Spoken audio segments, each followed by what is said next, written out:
What's up, YouTube? This is Matt with Max American Tactical, coming at you today with a two-part video.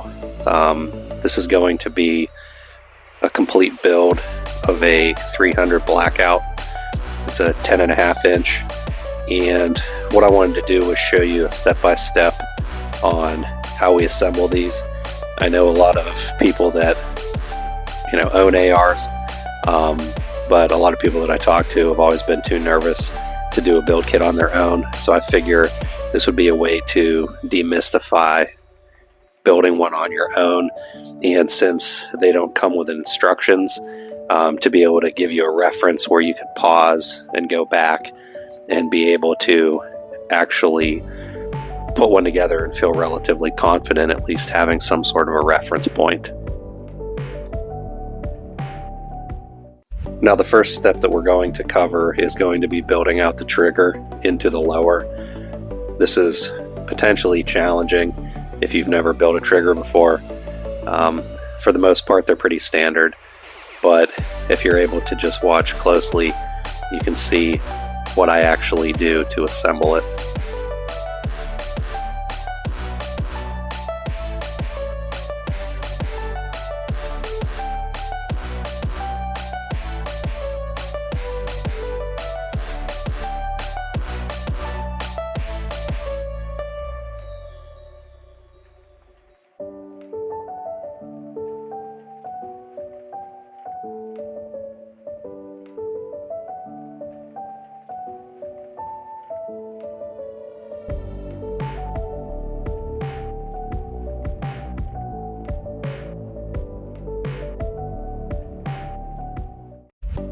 Now, it's important when installing your trigger to make sure that you install your safety selector.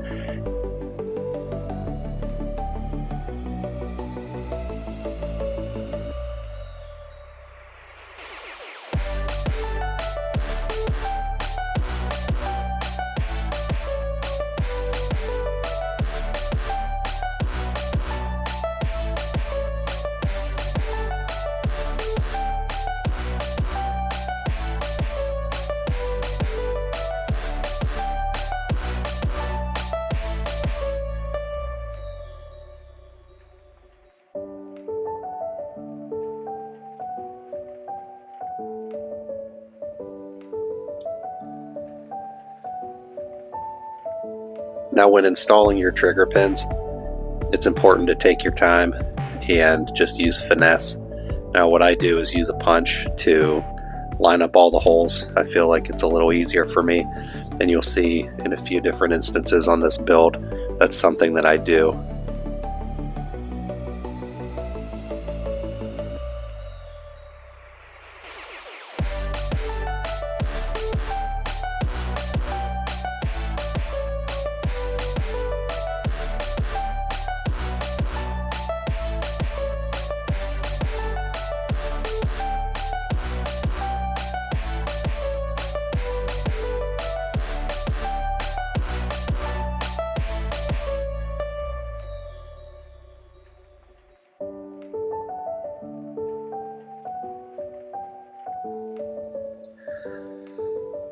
Just make sure not to get discouraged at any point in the build, because some things are a little challenging. You need the right amount of pressure. You just need to make sure that you get everything lined up properly. And I know some people can get relatively frustrated. Just take your time, and if you ever have difficulty or start to get frustrated, just make sure that you come back to it. But as I said before, using a punch to line up the holes really does help quite a bit. I've had builds in the past that were relatively difficult, but the fact that this is an Anderson lower and an Anderson lower trigger kit, everything went together pretty smooth, actually surprisingly smooth.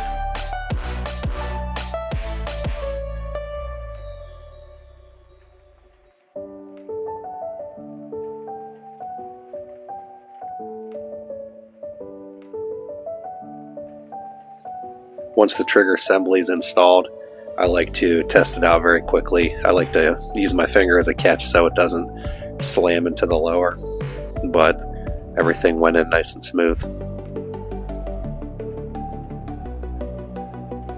Now we're going to install the grip, the spring, and the detent for the safety. Now, you really have to be careful when you're going through the build process, because there are always times where you could forget to install something, especially a spring and a detent, and realize that you have to go back and reinstall something that you hadn't initially realized had to be installed. Now, it is important. This can happen, and it's just something that you'll have to work through. As I said before, try not to get frustrated, but as someone that's new to potentially building out these rifles, it's definitely important to just take your time and be okay having to go back and repeat a step if you have to.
Now, after checking the trigger a couple of times, we'll move on to the magazine catch and release setup.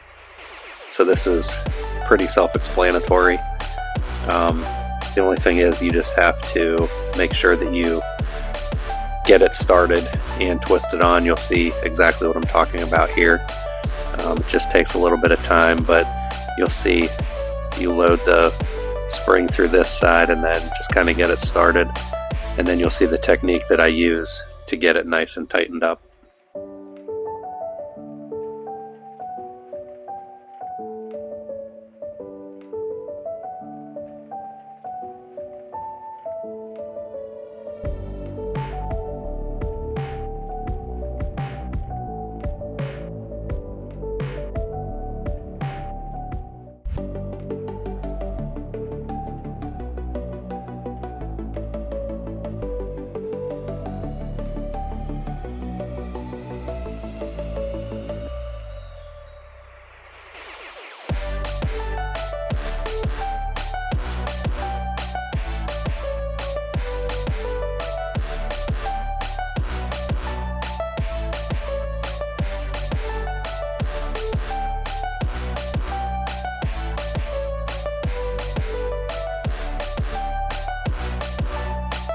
Now, when you're installing the bolt catch, you're going to want to make sure that you have the spring ready, you have the bolt catch plunger put into place, and then when you're actually installing the roller pin, it can be a little tricky, so you just have to be patient. You'll see the technique that I use to actually put that into place, but like I said, you just have to take your time, and I do use a little mallet just to get everything lined up and tapped into place. But just try to be as careful as you can, just be as gentle as possible, and everything should go in nice and smooth.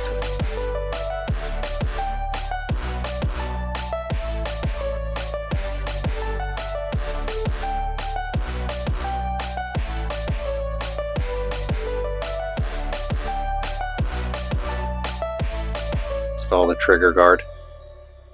As you can see, we went out of frame a little bit here, but you'll be able to see what I did. And then there's a pin that you just have to tap into place, and it's pretty cut and dry, pretty simple.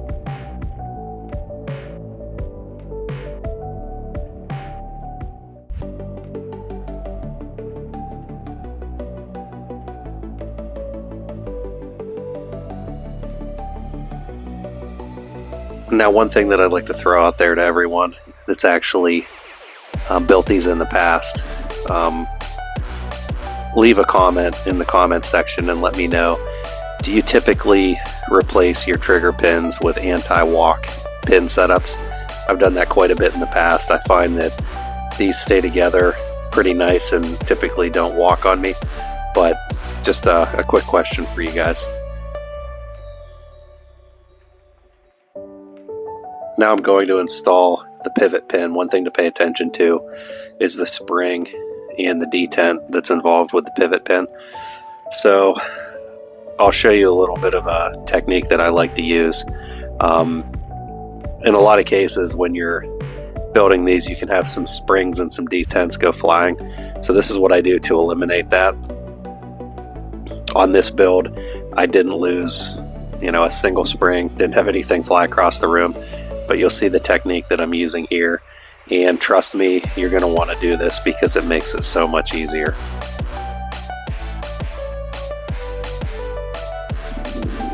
Now the point of that detent and that spring is so the pivot pin does not come out fully.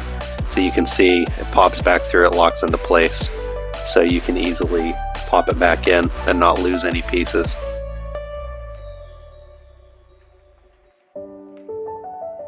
Now I'm starting to unpack everything that I received for the buffer tube assembly and the gas system.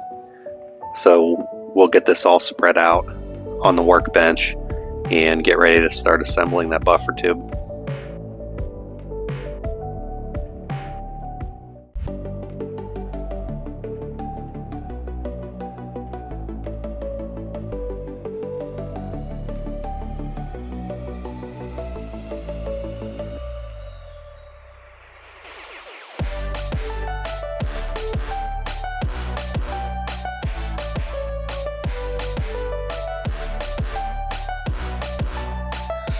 Now you want to make sure that you thread the nut on first before you slide the receiver end plate into place. And if you pay attention to what I'm doing, you'll also see that there's going to be another spring and detent that are going to be associated with the takedown pin.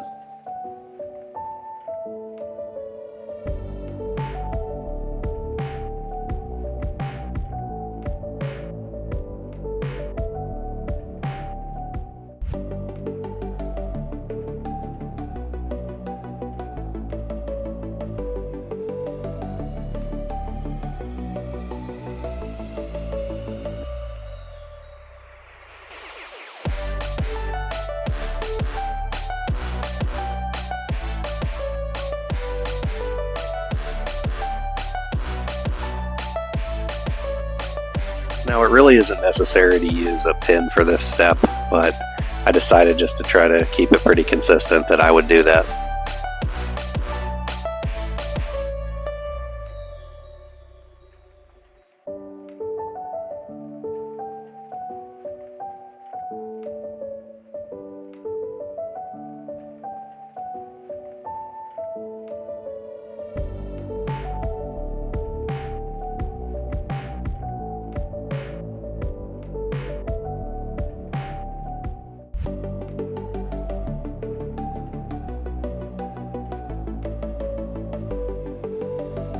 Now when you're screwing in the buffer tube, just be very careful. You don't want to damage the spring. You'll see what I have to do once I have the tube threaded in with the spring. Like I said, just be very careful. You don't want to damage it. A lot of kits may come with an extra spring. In this case, this kit did not, but that's okay. Like I said, just take your time. Please tune into part 2 where we complete the build.